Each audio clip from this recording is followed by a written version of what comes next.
So today is Saturday, September 17th, 2016.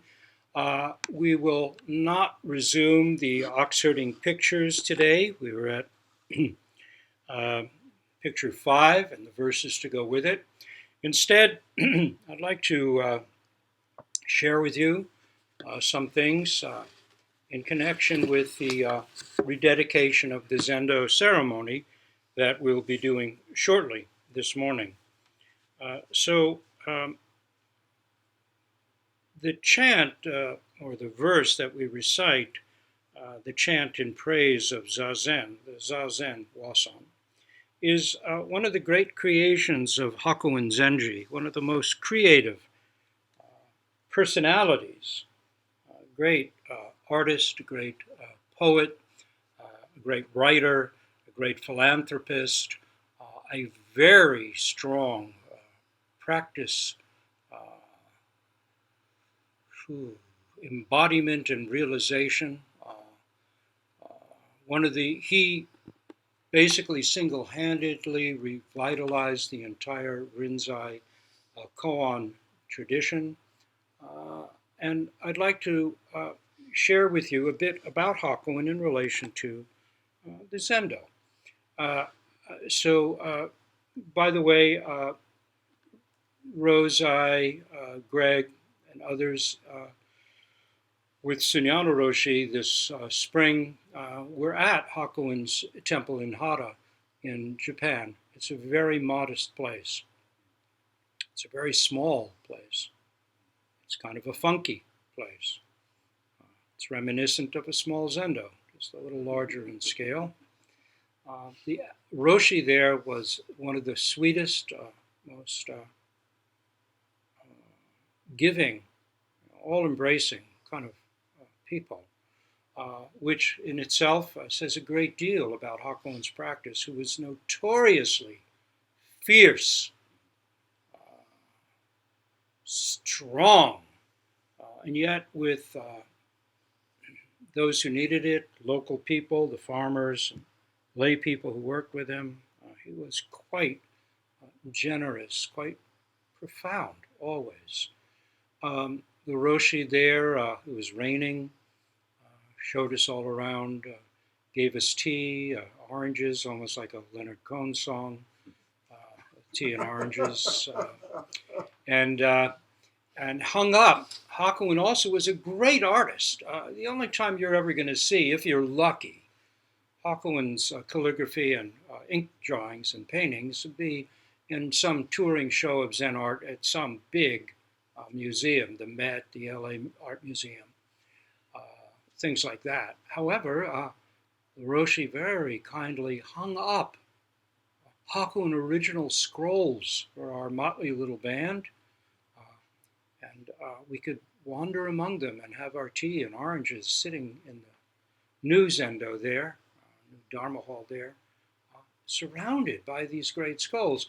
By the way, as you walk into our Zendo here, the ink painting there of Bodhidharma is one of the many hundreds of Bodhidharma done by Hakuin. That's one of Hakuin's very vigorous, wonderful illustrations of Bodhidharma, the founding teacher. So take a look at it on your way out. Hanging on the pole. It's hanging on the pole as you come in. So a little bit about Hakuin. And I'm reading from Poison Blossoms from a Thicket of Thorn, which is one of the titles Hakuin himself chose for a collection of his work, newly translated by Norman Waddell, who is a terrific translator of Hakuin. Wild Ivy is his translation, one of the books of Hakuin's autobiography, which I recommend. Really quite a remarkable person. Anyway, a bit on Hakuin. His dates are 1685 to 1769. He stands among the greatest Zen masters, this is just from the book flap, of all time. His influence upon the Japanese tradition on a par with that of Dogen Kigen. And they were actually Hakuin speaks very highly of Dogen in many places, even though Dogen was the founder of, Tsaosung when it came to Japan became Soto. And Hakuin was very much a revitalizer, totally a Rinzai personality.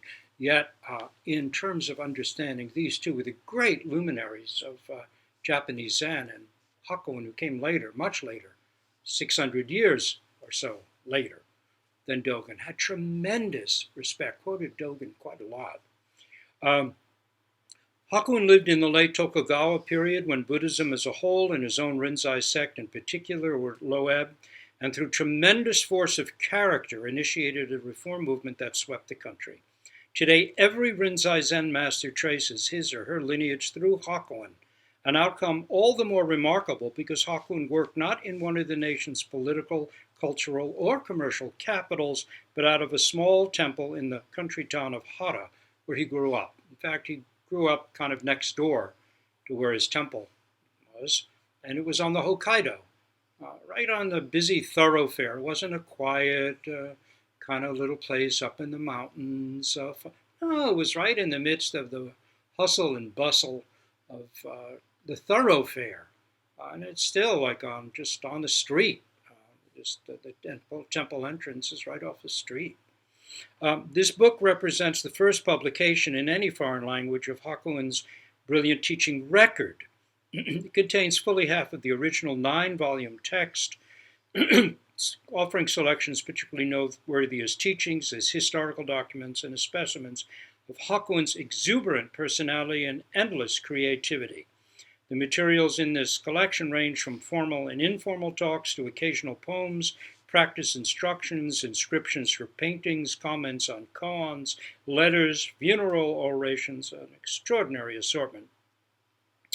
And Norman Waddell is really the best translator of Hakuin. So we're going to take a look at a letter that Hakuin wrote in response to a request from someone who had recently become a priest, heading up a small temple, and he asked Hakuin for advice. So here's what Hakuin wrote. And Waddell introduces it with, although nothing is known about this guy, Tenryu Choro. Choro is a term of respect used for a senior priest.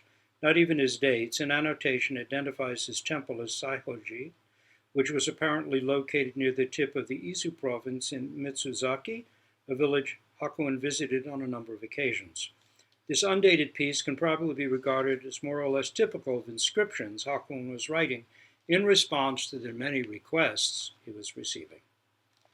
And this is what Hakuin writes. All things have a beginning and an end, but few of them in the end are truly achieved or fulfilled.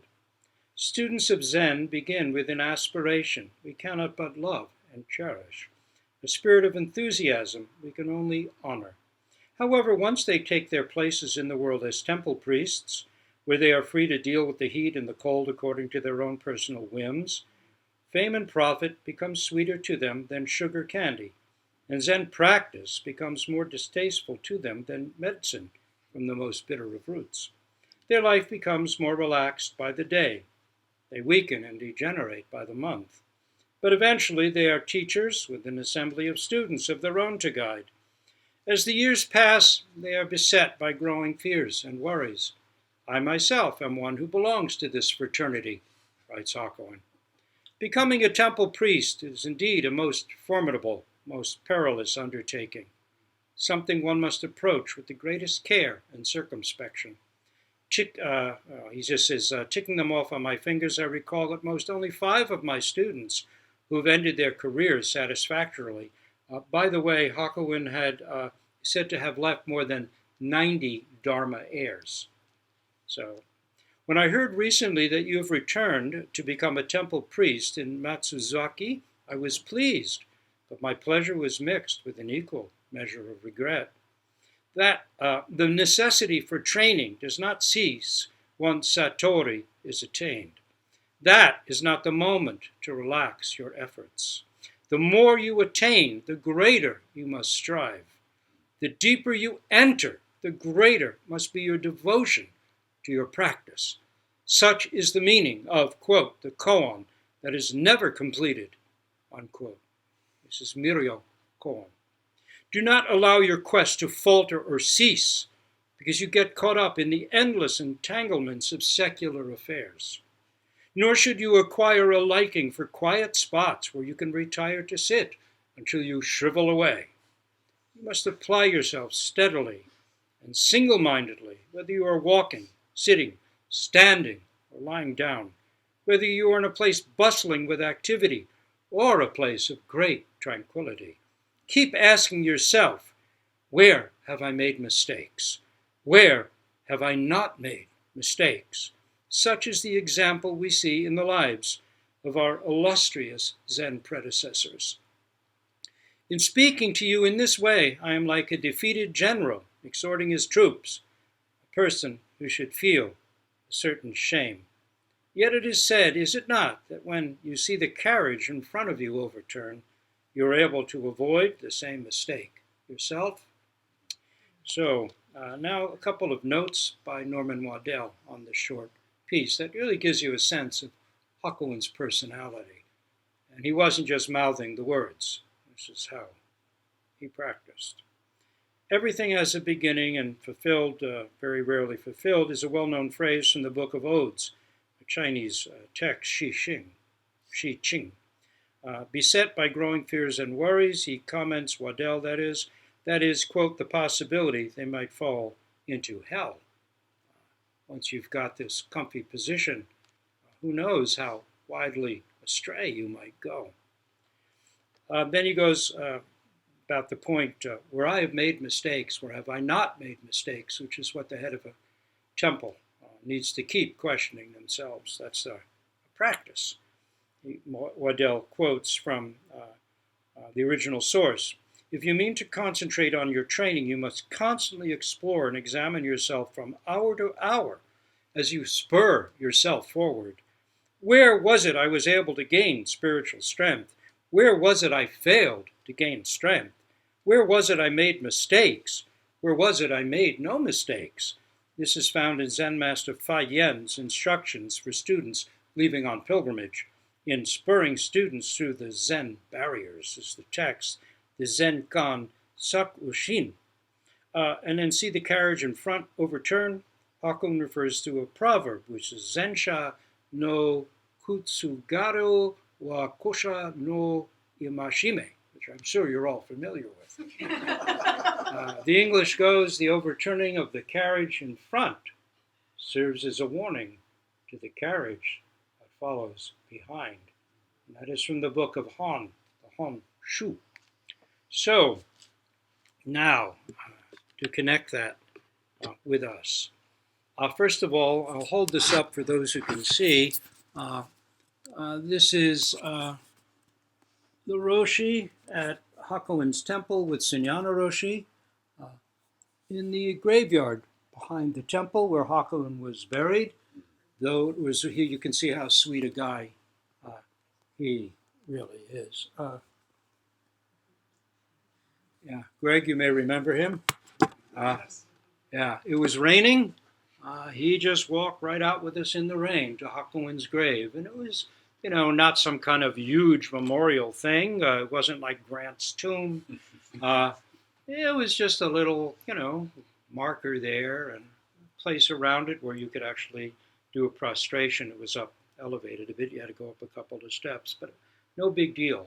And you can see there are just houses and other things around. It's not an isolated little temple. So, it is quite a responsibility to lead a temple or a zendo. And I want to take this opportunity before we do our service to thank each and every one of you for making this possible. Not only making this zendo possible, where the work of practice realization can actually take place, but for making me a teacher. Though my teacher made me a teacher, I'm not a teacher unless there are people who are willing to work with me. This is my practice, as Dainin Roshi told me years ago when he started me on this path of becoming a teacher. He said, from now on, your practice evolves through working with your students. This is my path of evolving and committing to my own bodhisattva vows. Without you coming, participating, making use of whatever I can offer, I'd just be a guy sitting in an empty room. So I want to take a few moments, these moments, just to thank you all for making me a teacher by choosing to work with me and choosing to continue on. I'm very grateful to each of you. And every time I step into the Doksan room and take my seat, I'm really kind of floored by the wonderful space that opens and that we both, you there and me there, get to participate in. This is a tradition that goes back over 1,000 years.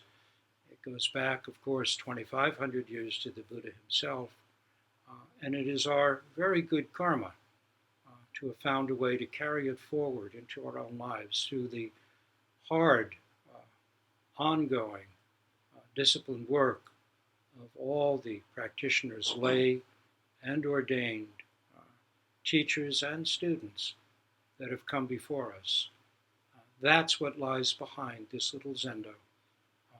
And I am very grateful to be like on the, it's like a plant has a growing tip at the end of the root, feeling its way into the dark of the earth. This is what every Zendo is. Feeling our way into the richness that's always been here, which we just haven't seen.